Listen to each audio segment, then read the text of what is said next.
I had an exhilarating time with the $20,000 you mentioned, which apparently I'd saved up recently after returning from a week-long trip overseas. My mother-in-law Isabella called me, sounding triumphant about the money. Confused, I couldn't recall having such a substantial sum on hand. As a freelancer, I do have some savings for emergencies, but nothing close to $20,000. Besides, my banking card was safely with me, and I wouldn't leave such a large amount lying around. Isabella claimed I had given it to her, so she helped herself from the sideboard drawer, assuming we were well off. Grateful for the gesture but perplexed, I assured her it was fine, despite not comprehending the source of the money. However, clarity came when my husband Anthony returned home, revealing the truth about the mysterious funds a month later. Isabella's relentless calls followed thereafter, numbering over 80 attempts to reach me. Although I chose to ignore most, one call caught my attention due to her persistence. Frustrated, Isabella accused me of disregarding her, which I found ironic given her repeated demands for money. Allow me to introduce myself. I'm Scarlett, a 32-year-old freelance jewelry designer with a longing for children, though my career keeps me occupied. My husband Anthony, also in his early 30s, used to hold a corporate job but now manages my business endeavors. Despite our success, Isabella, who resides alone in her family home, remains convinced we live in opulence and frequently requests financial assistance. Our journey wasn't always smooth sailing. Initially, Anthony supported us with his job, but as my design career blossomed, he transitioned into managing my affairs. With his help, we secured deals with prestigious international brands. However, Isabella fails to grasp the intricacies of our work, mistaking our business engagements for leisurely indulgences. She yearns for a lifestyle akin to ours, oblivious to the sacrifices and obligations it entails. Isabella's requests for extravagant parties or luxurious outings mirror her misunderstanding of our reality. While I could afford to fulfill her wishes, I'm bound by numerous commitments and expenses. Despite our apparent glamour, every event and outing serves a professional purpose, not merely a display of wealth. Unfortunately, Isabella's inability to comprehend this continues to strain our relationship. Despite my persistent refusals, Isabella's relentless requests often find a weak spot in Anthony, her son, who occasionally succumbs to her demands for money. If giving her a little money keeps her quiet, then it's a small price to pay, he rationalizes. For Anthony, it's more convenient to placate her with cash than to endure her disruptions to our work. However, rather than quelling her desires, each concession only fuels Isabella's escalating demands, leaving both Anthony and me exasperated. Recently, she insisted on a new dress for an upcoming gathering she'd been invited to. Wouldn't a two-piece suit suffice? Anthony proposed, attempting to reason with her, recalling past instances where she insisted on expensive attire. But Isabella remained adamant, insisting on nothing short of luxury for the event. Everyone will be dressed to the nines. I can't afford to look shabby, she argued, dismissing the notion of thriftiness. As if that weren't enough, Isabella also demanded a matching bag, further adding to our frustrations. Anthony, seeking a solution to her incessant demands, had previously arranged a credit card in Isabella's name, specifically for her expenses. Initially, she abused the privilege, overspending recklessly until Anthony intervened, imposing restrictions and urging her to seek approval before major purchases. Despite his efforts, Isabella's impulsive spending persisted, leading to exorbitant bills that Anthony was left to settle. Though the card bore her name, it was Anthony who bore the financial burden. Isabella's misconception that the card equated to unlimited funds exasperated Anthony, prompting him to impose spending limits. A credit card isn't a bottomless pit of money, he reminded her, exasperated by her disregard for financial responsibility. Caught in the midst of her whims, Isabella's frustration was palpable when her spending privileges were curtailed. "What the heck? I couldn't pay for my shopping the other day," she exclaimed, failing to grasp the consequences of her unchecked expenditures. Isabella stormed in, berating us for the struggle with payments due to her overspending. We've lowered your monthly limit. It's still sufficient, right? Anthony attempted to reason, but Isabella remained unconvinced. Just because you say so, you two are still dressing up and going to fancy places. How is what I'm doing any different? She retorted bitterly, failing to discern the disparity between our professional engagements and her extravagant desires. Despite imposing restrictions on her credit card, Isabella's discontent persisted, occasionally venting her grievances to Anthony during her visits. Yet, for a while, life carried on without significant hitches. As the year drew to a close, a promising opportunity emerged in my career, a proposal to expand business dealings overseas. Excited by the prospect, I saw it as a chance to elevate my status as a designer. However, amid the anticipation of this new venture, concerns arose about Isabella's reaction. Given her past behavior, the possibility of her wanting to accompany us seemed plausible. We broached the subject delicately with her, but Isabella remained skeptical, accusing us of planning to live lavishly abroad without her. Exhausted by the circular argument, we conceded that she couldn't join us permanently. Instead, we offered to fund a week-long trip for her, hoping to appease her desire for luxury. Isabella accepted with mixed emotions, but the tranquility was short-lived. Days later, as Anthony busied himself with arrangements for our overseas move, Isabella returned, requesting funds for shopping during her trip. "What about the card Anthony gave you?" I reminded her, weary of the ongoing cycle of demands. I inquired, aware of the existence of a card she was meant to use. "That's the thing," Isabella confessed. "Anthony finally took it away from me the other day. It appeared she had been reprimanded for overspending and had the card confiscated. I speculated that Anthony might have been concerned about potential misuse, particularly with fluctuating currency rates overseas. However, I didn't have that kind of money readily available either. I can't give you money without Anthony's approval. Can you ask him?" I suggested. Isabella dismissed the idea, insisting it was futile. "That's why I'm asking you," she retorted, raising her voice as she left, leaving me perplexed. As New Year's approached, Isabella embarked on a 7-day trip abroad. Assuming Anthony had somehow managed the finances, I awaited her return. However, upon her arrival, Isabella revealed an astonishing revelation. On the day of her return, my mobile phone rang. "I'm back. It was so much fun," Isabella exclaimed enthusiastically, recounting her adventures without prompting. "And I may have gone overboard with souvenirs. Couldn't fit them in my suitcase, so I had them shipped from there. Can't wait for them to arrive," she exclaimed.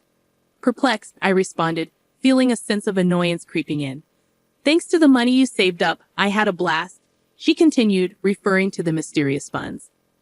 Confused, I reiterated, "Saved up money? What are you talking about?" I had no recollection of such funds. While I did have savings for business emergencies in my bank account, Isabella couldn't have withdrawn cash from it. Isabella persisted, claiming she found the money in the sideboard drawer of our house. $20,000, she clarified, leaving me baffled at the notion of such a large sum stored at home, especially without my knowledge. I addressed Isabella sternly. "I'm not sure what money you're talking about, but if you took it from our house without permission, that's theft, even if you're family. Do you understand?" Her response was unsettlingly nonchalant. "That's why I'm telling you now that I used it," she replied, unabashedly, justifying her actions with a post-factum report. Frowning, I emphasized the severity of the situation. "I have no idea about this money, but if you took it and used it without saying anything, it's a crime. And if it was something Anthony had set aside for an important deal, it's even more serious." Recalling the absence of any disruptions in our business dealings or payments during Isabella's trip, I couldn't fathom the motive behind her actions. Isabella's entitled reasoning only exacerbated the situation. "You two live so extravagantly, so why can't I have a little of that? Think of it as doing a favor for your parent. It's not a big deal, right?" she asserted, oblivious to the gravity of her actions. I sighed, deeply troubled by her lack of remorse. "I'll ask Anthony about the money when he gets back," I replied, still perplexed by the whole ordeal. Isabella's response only reinforced her detachment from reality. Anthony will understand. After all, I'm his only mother, and 20K isn't much to him, she remarked dismissively before ending the call, leaving me dumbfounded. Later that night, Anthony returned home with a troubled expression. He revealed that he had withdrawn the money from his bank account 10 days prior, intending to use it for an urgent payment. Shocked, I realized the money I had found in the drawer was the same sum Isabella had mentioned. "It can't be that you," Anthony began, his suspicions evident. But before he could finish, my heart sank as I recalled Isabella's call earlier that day.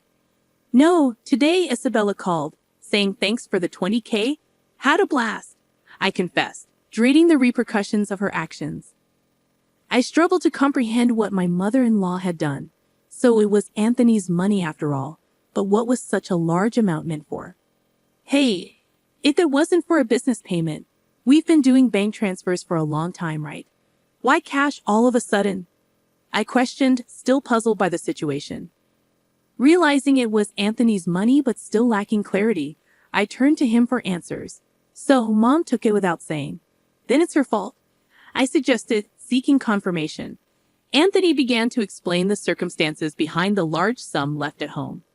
After limiting Isabella's credit card amount due to her secretive borrowing, which included consumer finance and credit cards she had opened behind our backs, Anthony decided to repay her debts discreetly. Although if I gave her cash, she'd spend it herself, so I planned to pay the institutions directly, Anthony elaborated. Concerned about maintaining trust with our business partners, and for bookkeeping purposes, he opted for cash payments to avoid leaving a trail in our bank accounts. Supporting Isabella's overseas trip was akin to a parting gift, as we wouldn't be able to provide for her as before after relocating abroad. Understanding the situation, I realized the purpose behind the large sum of money. But what would become of Isabella now? Debt collection notices and payment demands will probably start coming soon. But since she spent it herself, there's nothing we can do, Anthony stated matter-of-factly. As we prepared for the move, Isabella's incessant calls to my mobile phone persisted. Despite Anthony's advice to ignore her, the frequency of the calls made it impossible to disregard. When I counted, there were as many as 80 missed calls from Isabella, almost every day. It was enough to raise concern. Just as I pondered over it, my phone rang again. Hesitant, I missed the call, but it didn't take long for it to ring once more, prompting me to answer. "Why aren't you answering my calls?" "I've called so many times." Isabella's voice quivered, sounding almost on the brink of tears. "I'm sorry, I've been busy with moving preparations." "What's wrong?" I attempted to soothe her, urging her to share her troubles. "It's not just what's wrong. They're asking for money, payments almost every day. It's too much," Isabella lamented. Concerned, I inquired if she had contacted Anthony. "He seems to be blocking my calls. I can't get through to him at all. Scarlett, you're my only hope now. Please help me," she pleaded, catching me off guard. I was taken aback by the realization that Anthony had taken such drastic measures with his own mother. If he had used the money he had prepared to pay off Isabella's debts, this situation wouldn't have arisen. Now, Isabella seemed inundated with collection letters from finance companies and consumer lenders, with relentless collection calls leaving her feeling helpless. It was a scene I had never witnessed before, something I had only seen in dramas. I'll mention it to Anthony, but I can't guarantee what he'll do. A mother in trouble, it's a son's duty to help, right? Please ask him for me, okay? With that, the call ended. However, the reality was harsh. We needed funds for our business expansion overseas, and we couldn't afford to help Isabella. Moreover, it was her own fault for misusing the money Anthony had set aside to settle her debts. When I informed Anthony about the call upon his return home, exhausted, he dismissed it coldly, showing no inclination to assist his mother. I had every intention of resolving things with Isabella before our departure, but she squandered the opportunity herself. It's true, the money was initially earmarked to settle Isabella's debts, but she opted for a lavish trip instead, leaving no room for excuses. Despite her continued calls, I made the difficult decision to block her number, following Anthony's lead. Though I wished I could aid her, if Anthony chose to ignore her, there was little I could do as his mother. Meanwhile, the day of our move overseas loomed closer, demanding my attention for packing. Surveying the still cluttered room, I reflected on Isabella's recent actions. It seemed she had sold her house to alleviate some of her debts. But it wasn't enough. In addition to the $20,000 Anthony had intended to repay, she had hidden further debts. The magnitude of her financial obligations was staggering, exceeding even the proceeds from selling her property. "Hey, our family home, it's gone. Are you okay with that?" I asked Anthony, noticing a tinge of sadness in his demeanor. Losing the house where one grew up must have felt like a profound loss. Having experienced the early loss of my parents' house, I empathized with the sense of displacement. Unlike me, Anthony had lost his sanctuary due to his living mother, a circumstance I couldn't even begin to fathom. Now residing in a modest apartment, Isabella struggled to repay her remaining debts with a part-time job.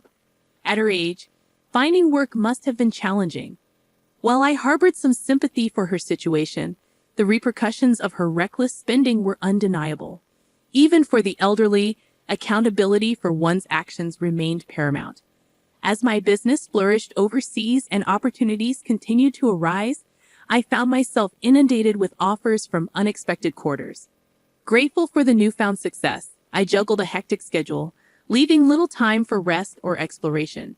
Anthony, too, was occupied with various responsibilities. In the midst of it all, the prospect of starting a family still felt like a distant dream, a thought that lingered as I gazed out at the foreign cityscape beyond the window.